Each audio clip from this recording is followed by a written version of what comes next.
During the Great Hunger, the first people that came to our aid were the Native Americans. And I read now a poem by Chief Tecumseh, a Shawnee chief. So live your life that the fear of death can never enter your heart. Trouble no one about the religion. Respect others in their view and demand that they respect yours. Love your life, perfect your life. Beautify all things in your life. Seek to make your life long and its purpose in the service of your people.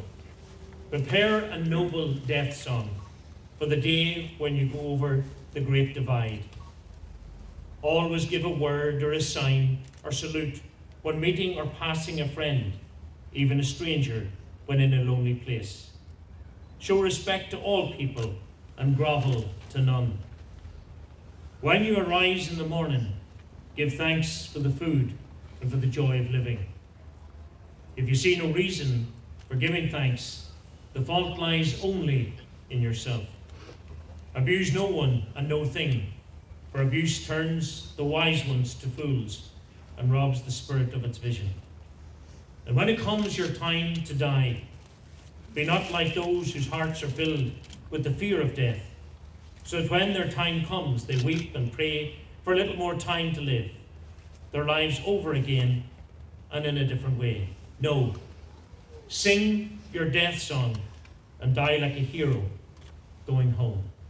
At the beginning, Matt played that beautiful gathering of friends written in the 1700s.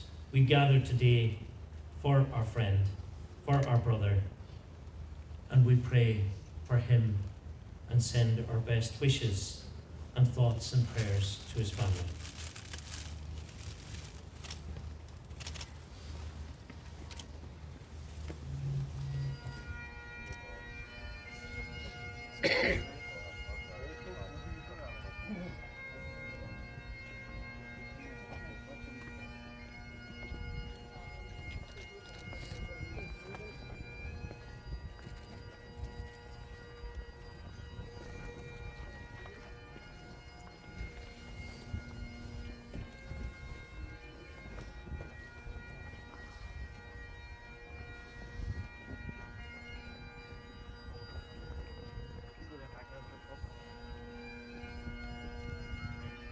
A Hodja, a comrade, I was a clan.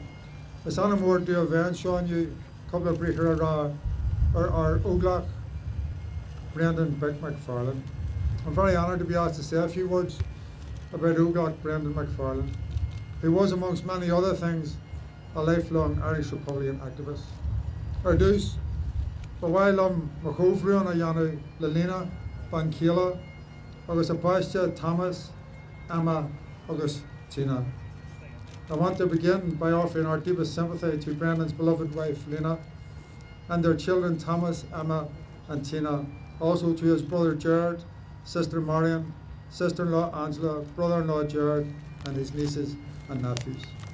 Our struggle has lost a leader and I've lost a close friend and comrade. And I say that knowing that he was a close friend to many others standing here today and those who aren't here.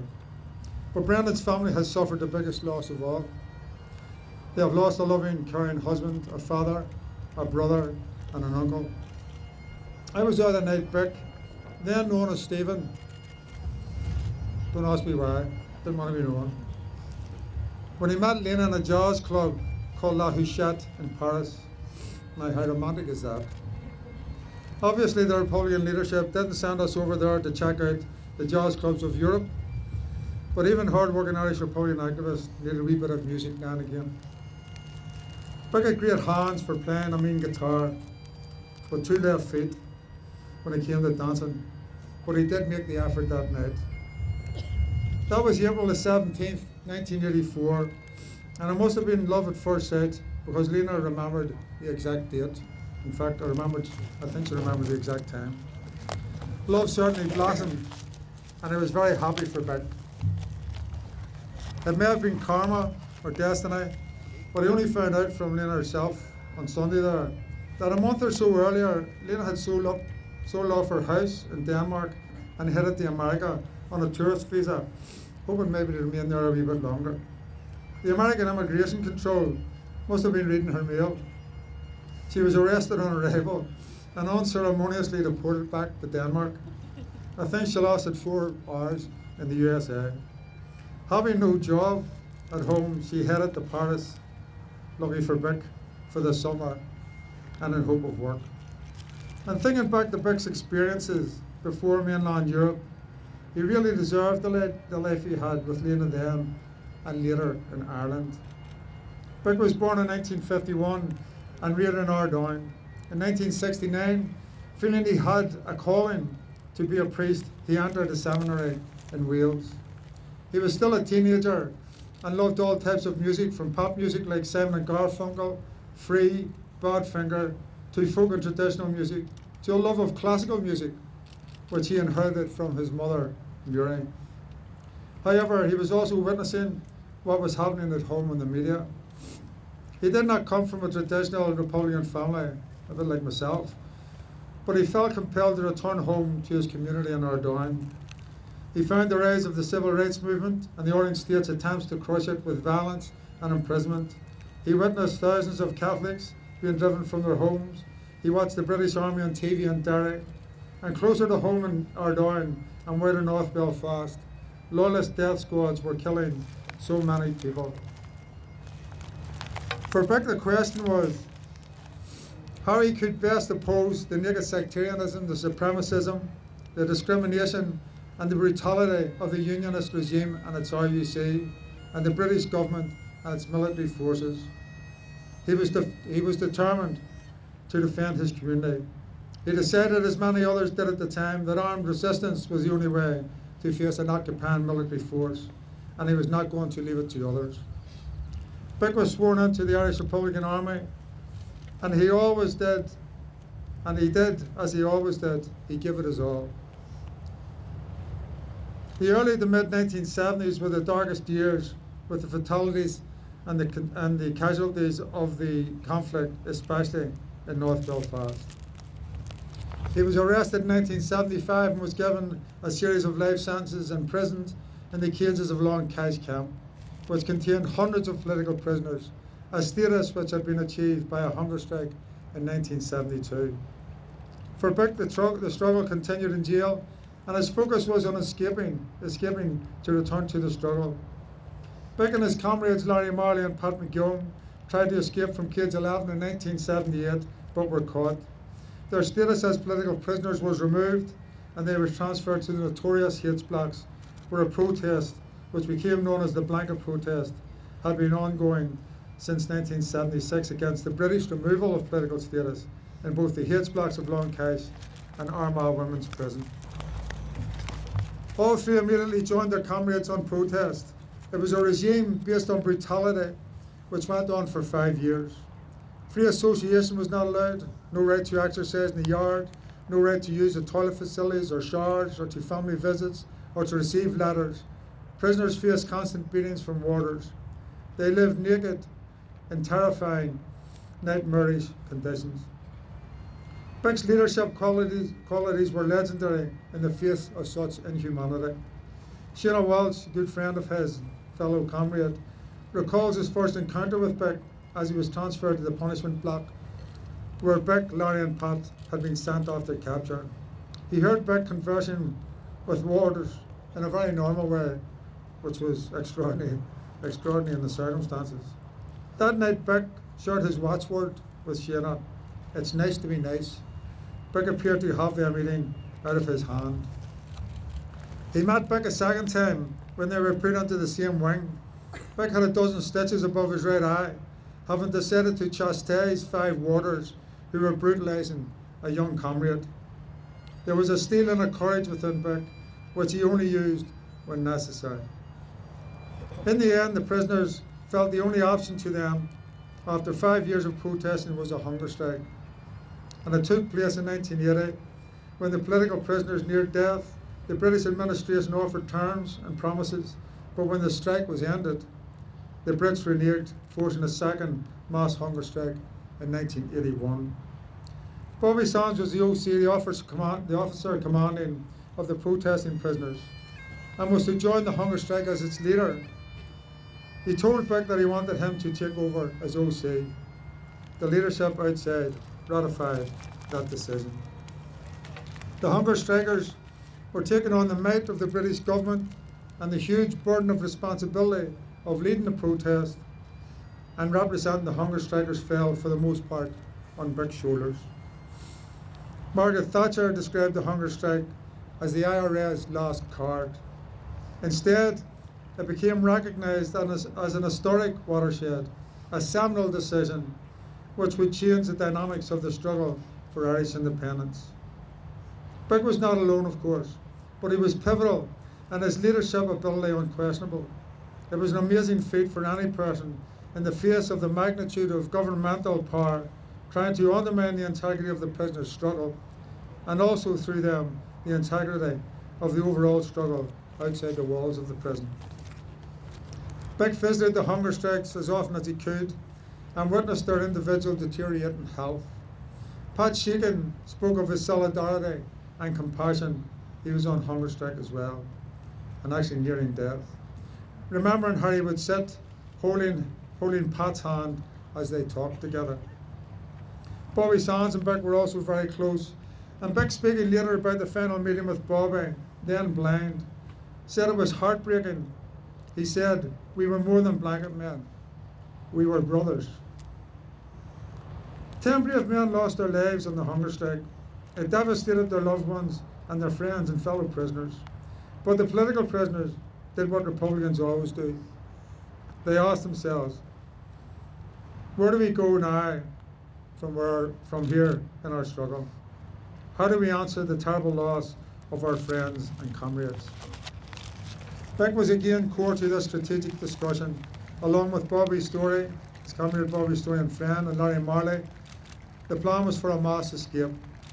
There were, of course, other crucial individuals at the core of this audacious and risky move, both inside and outside the jail. Some of them will be standing here today, but unfortunately, they still can't be named. They wouldn't allow me, at least publicly.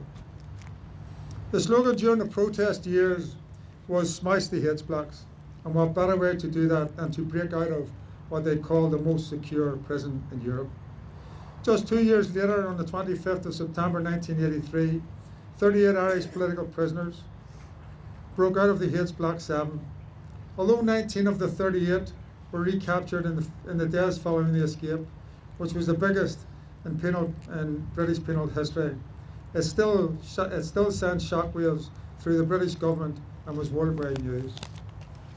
A group of the escapees, led by Bik and his friend Seamus Michael Wayne, did a long 5-day off-road trek across countryside after being and were picked up by members of the IRA's South Armagh Brigade. They had only some water and minimal food during that time.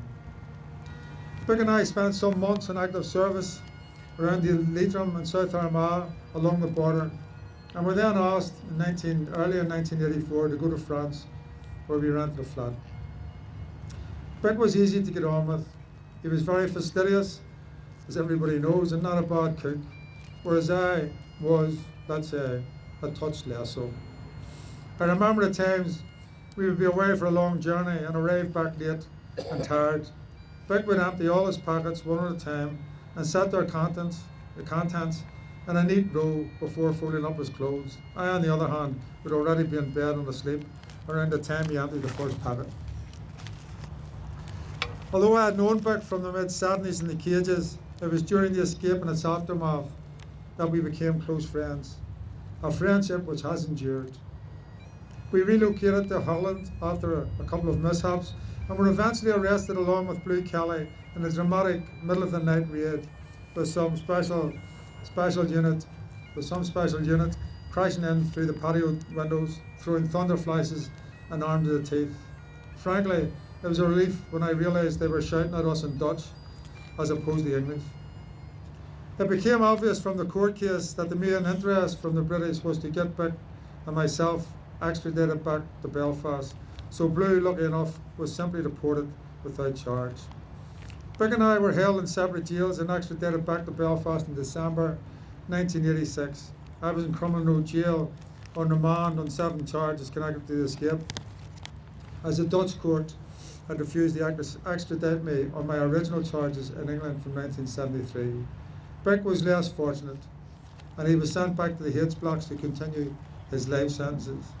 He was immediately classified as a Category A maximum security prisoner or Red Book prisoner. It meant that he would not be in any single wing for more than 3 weeks at any time, and the constant shifting did not allow for Red Book prisoners to settle into any routine. It was very disorientating and difficult to have relationships with comrades if you were getting shifted so often. While it was claimed that it was for security reasons, it was clear that it was a vindictive punishment for those who had dared to humiliate a political and penal administration by escaping. I joined Bik in the blocks in 1988 again and was released in June 1989. Bik was later wasn't released until 1997.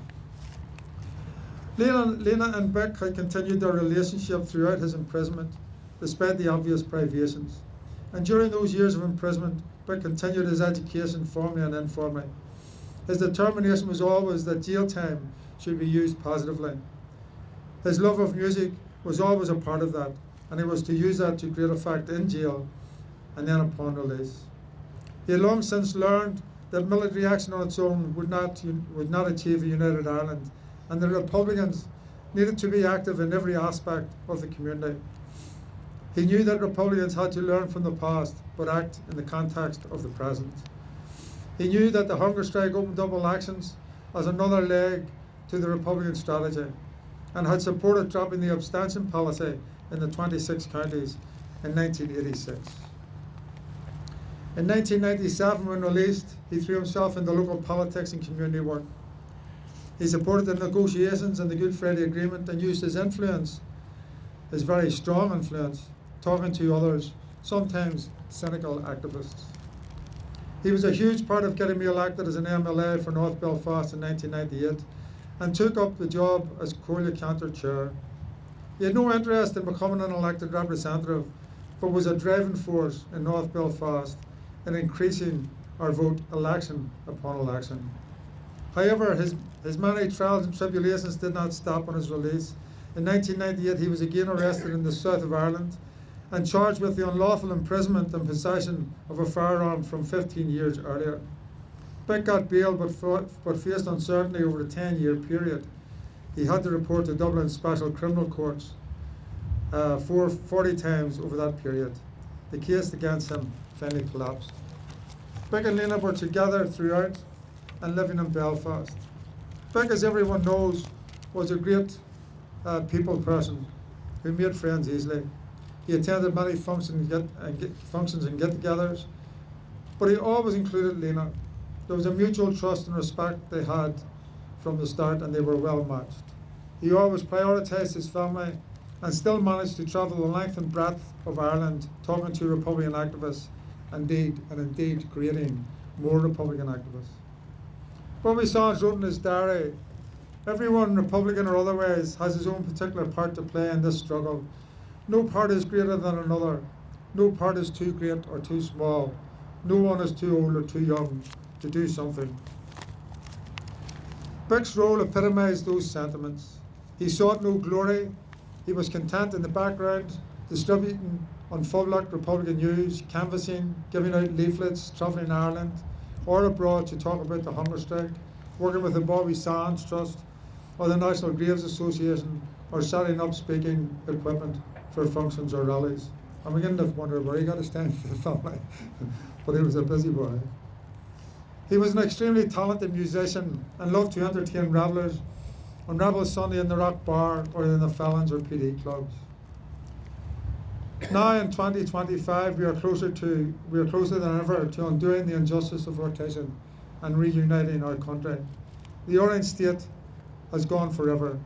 Orange domination is gone, and thankfully our young men and women no longer feel that they have to risk their lives and liberty on active service. Irish unity, of course, will not just happen. We need to make it happen, working together by continuing to put our shoulders to the wheel as Bik did all his life, we will finish the task ahead. We will achieve a united Ireland, a new republic where the rights and identity of all people living on this island, of whatever persuasion or background, will be welcomed and cherished. That Acharja will be the most fitting tribute we can give to our friend and comrade, Óglach Brendan Bik McFarlane. You will have your own stories, of course, of Bik, many, many of them. No doubt this afternoon and evening, the sadness and the happy memories will be shared in celebrating a life that was well lived. There will never be the likes, there might even be a bit of loose talk. Bik did great things in his life, sometimes very difficult things, courageous things, but through it all, he was always a gentleman, in its truest sense. He was always grounded, and Lena was his anam cara, his soul friend. He was an ordinary man who lived through extraordinary challenges and rose to each and every challenge with intelligence, determination and strength and compassion in equal measure. He never gave up. Over the past few days, huge numbers of people have sympathised about Bik, and the most used term was that he was a legend. And of course, legends live on. Their memories never die.